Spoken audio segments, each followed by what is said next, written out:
Dwi Andini dari kelas 6 KPIA dengan NIM akhir 2005. Halo teman-teman, pernahkah sih kalian merasa sudah paham sesuatu kejadian hanya dari kita melihat atau menonton berita saja? Padahal yang perlu dipahami bahwasanya belum tentu semua informasi ditampilkan secara lengkap. Karena cara berita disampaikan itu bisa sangat mempengaruhi cara kita berpikir. Oh my god! Wow! Nah, dari sinilah pentingnya kita untuk memahami apa sih itu newscasting. Jadi newscasting yaitu proses penyampaian berita kepada masyarakat melalui media seperti televisi, radio, dan digital secara jelas, singkat, dan mudah dipahami. Newscasting bukan hanya sekedar membaca berita, tetapi newscasting juga melibatkan proses menyusun, kemudian menyaring, dan menyampaikan informasi supaya tetap akurat, faktual, dan menarik bagi audiens. Dalam dunia penyiaran, berita tidak langsung ditayangkan begitu saja, melainkan berita melalui beberapa tahapan penting, mulai dari pengumpulan data, kemudian seleksi berita atau gatekeeping, kemudian penulisan naskah, proses editing dan verifikasi, hingga akhirnya disampaikan oleh news anchor. Nah, dalam hal ini menunjukkan bahwasanya informasi yang kita terima sebenarnya sudah melalui proses yang panjang dan terstruktur. Sehingga apa yang kita lihat, apa yang kita tonton, itu bukan hanya sekedar kejadian, namun adalah proses atau hasil dari proses penyaringan informasi.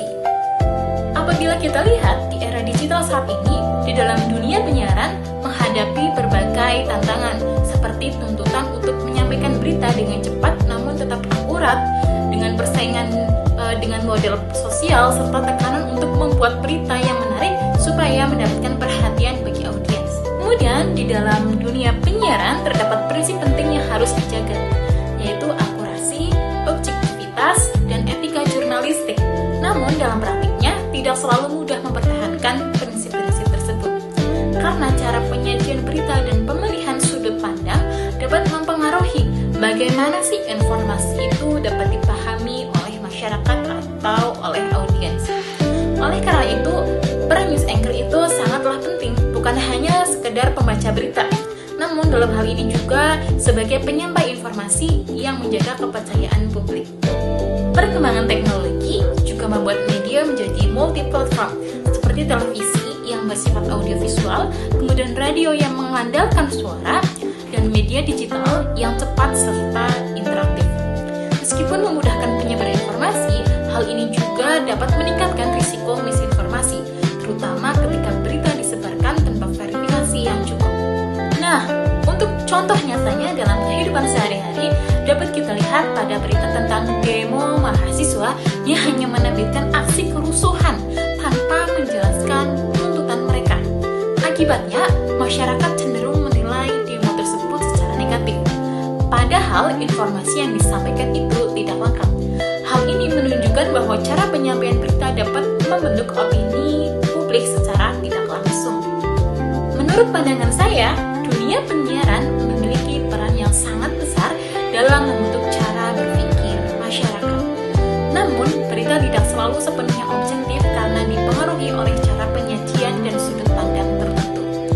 Oleh karena itu, sebagai audiens, kita harus tetap kritis dan tidak langsung percaya akan suatu sumber informasi saja. Saya juga tertarik untuk terjun ke dalam dunia penyiaran karena di bidang ini dapat memberikan kesempatan atau peluang untuk kita dapat menyampaikan berbagai informasi kepada banyak orang. Dalam hal ini, untuk dapat berkarir di dalam bidang ini, kemampuan berpikir kritis, kemudian komitmen untuk menjaga etika dalam penyampaian informasi itu sangat-sangatlah diperlukan. Sekian dari saya, dan yang dapat kita pahami bahwasanya newscasting bukan hanya tentang menyampaikan berita, tetapi juga tentang tanggung jawab dalam menyampaikan kebenaran secara tepat dan berimbang kepada masyarakat. Terima kasih. Wassalamualaikum warahmatullahi wabarakatuh.